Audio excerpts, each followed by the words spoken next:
I'd like to take a look at how the music industry's changed, and also whether it's talent that makes a group, or is it the promoter, or what combination of the two does it take? Because it seems like a lot of really lousy groups are really big. What is your first name? Scott. Scott, I'm sorry. That's a 9-hour answer to a 2-second question. I'll cut it down. As much as anything, not to take anything away from the good news. First, let me say this. In 1977, we can spend hours talking about the changes from 65 to 77. The one thing that's apparent is that there's much, much more good stuff. There's much, much more garbage. What can be done in a studio now, as opposed to what can be done in a studio 10 years ago. You give me the tunnels that Tony Bennett sings through, and I will sound like Tony Bennett. You give me the synthesizers, and I'll sound pretty good to you. You give me George Martin, what he can do in the studio, and I'll sound good, or you'll sound good. Now, we also have a factor in 1977 of many, many artists who have a certain ability of their own, but they can take that ability and add it to the little lick they get from Cat Stevens, and a little lick from Elton John, and a little lick from the wah-wah that Jimi Hendrix invented, and a little lick from another studio drummer. Or now that we know how Ringo Starr got that tom-tom, I can do that. Now you add to that some of the inventive musical ability and lyrical ability of some of the new people, fine. But if there wasn't a Bob Dylan, if there wasn't a Woody Guthrie, could there have been a Bob Dylan? If there wasn't a Bob Dylan, would we have had a Bruce Springsteen? Would we have had a Seals and Crofts? Would we have had an... So the new people, or the new art, but that's the way it is through life. If there wasn't a Degas, would there have been a Utrillo? Who knows? That's what life is all about. So obviously the musician in 77 has the great advantage of listening to all this stuff. Now the guy in 65, he had Buddy Holly, he had the Rolling Stones, he had Muddy Waters. He didn't have as much. And he didn't have the technical expertise. I mean, if you told a guy in 1904 that 50 years from now you can be sitting in Buenos Aires and watching a soccer game from Tanganyika. But that's all part of what we're going through, the technical growth of our industry also. You also have an audience that is 10 times, 15 times bigger. You have 25 to 35 groups today that when they put out an album sell more than the Beatles did at their peak. Not that they're bigger, or not that they're better. Ratio-wise, the buying audience is that much bigger. At the time of the Beatles, a big album was 500,000 units. 5 years later, it was 1 million units. The Eagles just sold 5 million units of their new album. Boom! 5 million. Wait a minute, that's nothing. Frampton's album, Live at the Winterland, you will not believe this figure. For some reason or other, the world decided to buy this album. 13 million units. Yes. Great. Now, what does that mean? That it is better than Ime Sumak's album about South American chants? No, Ime Sumak. I know all these names. I'm like a B-movie nut with music. What constitutes a hit? Music plus an awareness of what the public wants to eat. Now, to cite an example, there's a group, or 3 or 4 groups, that I listen to, and I say, I don't hear anything. There's also another thing, what has happened since the 60s. At that time, the important thing about music was to be in the area, to be in the environment. They went to the Fillmore or the Avalon to be amongst their peers, to leave the parents they supposedly didn't understand. I'll go to the Fillmore. I'll go to the Avalon. The greatest compliment of all that I've ever gotten, Bill, this is a great show, that's the greatest, you were great, this was great, was when 2 kids came running into the Fillmore at the beginning of a show, and I happened to be in there taking the lead, and one kid said to the other, holy shit, who's playing tonight? The other kid said, what's the difference? It's the Fillmore. What he really meant was, we're in our church. You know, this is Boy Scout camp, and we're here for 2 weeks. And God, it feels great. Oh, Jefferson Airplane's here too? Great. It didn't matter. It didn't matter. Well, let's have a good time. You know, we can talk to each other. My mother doesn't understand me. Well, do you understand your mother? Which is a whole other thing. Did you ever say to her, when was the last time you really talked to her? Well, the business now is not running to your place that you like. As you notice now, we do play shows in 20 different places, whereas one time it was just the Fillmore. Now it's the acts. It's not the social thing. I mean, it's a social thing to go out, but you're going out to be entertained. You're not going to be part of the overall entertainment, which was the environment. You went into a room, picked up an apple, and danced with strangers. We are starting in 71, 72. America went back to what it always was.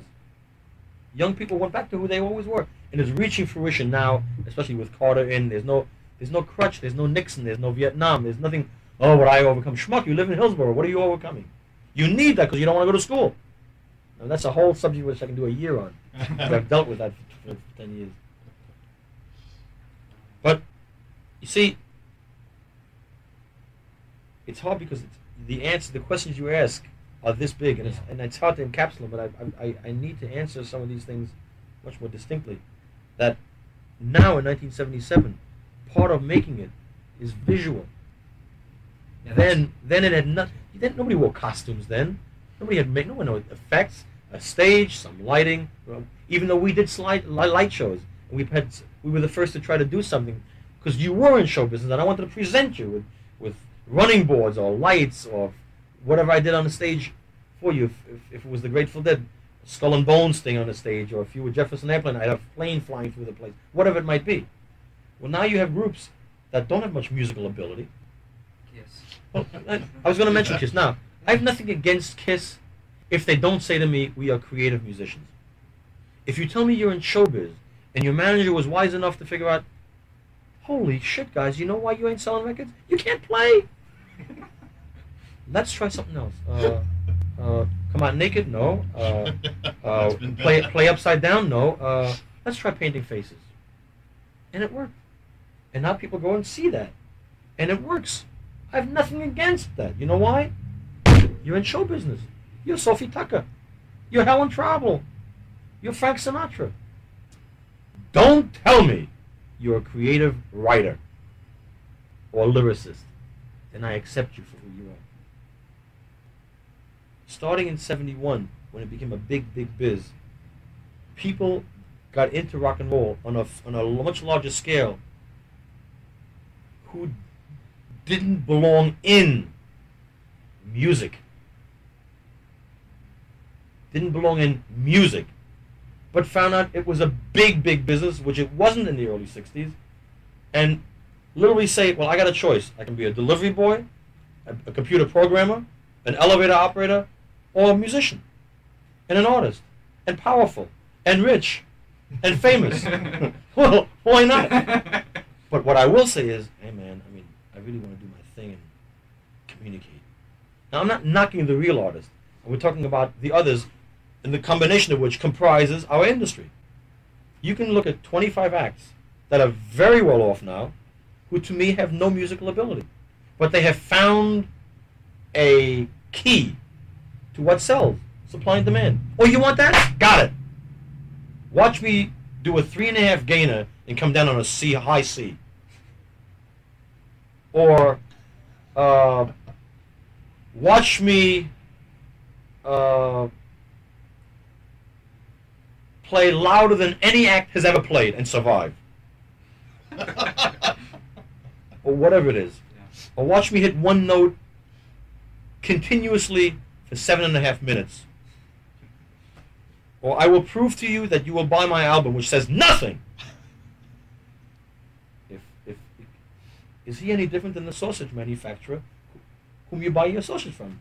You like it, I make it, you eat it. Pay me. I have nothing against these people. Don't tell me you're an artist. You have a businessman who's very bright. And so long as you don't espouse grandeur statements, I'm not against you. Now, I'm mixed in with these people are very, very creative people. Extremely creative people. The band are marvelous musicians. Stevie Winwood, Stevie Wonder, Ian Anderson from Jethro Tull. Very, very talented. Very few of them know how to entertain. They're beginning to learn how to entertain. Bette Midler is an entertainer. Bruce Springsteen is an entertainer. But most of the others are too busy learning how to entertain because they're making a lot of money. Why should I learn to entertain? This has been one of my big, big manias for years. How many people in my business know how to walk out on stage and say, hi, how are you? I'm going to entertain you. Ah! That's why I like Frank Sinatra. That's why I like Perry Como. I don't go to Vegas, but I love a guy who comes out and says, this is what I do for a living. You had a bad week? Forget it. I'm going to fix you up. Isn't that what it's all about? That's great. And when a guy goes to a stadium or goes to a facility and walks in and says for 3 hours, and he walks out and says, "Wow," I look at him. I said, "He is not a human being." What did you hear? Oh man, did I get off? I said, "You could have gone to a sauna." And yet, I'm in that business. You say, "Bill, you're knocking the business." I'm not knocking the business. I'm still bewildered by some people and some artists. I said, "It works for you? I am amazed that you are a success. I am amazed that you enjoy what he does for success." But in order for us to do what we do, a lot of which is pleasurable, I need the money from this to do that. Some great actors make movies so that it can live in a high enough style and still do Broadway or off-Broadway. Al Pacino is a very good example. Or some artists will do something commercial so they can do something creative that they enjoy doing. We are the same way. In order for me to build that set that I pay for, I got to make a lot of money somewhere so that I can have a quality staff, so that I can live very nicely. I don't give my money to charity. Some of it to charity, some of it to my family, a lot to my sisters.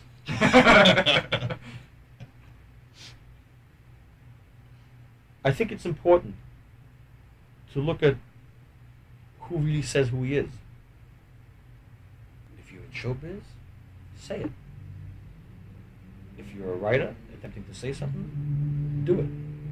That's what we try to do, and that's what I think the artist should try to do.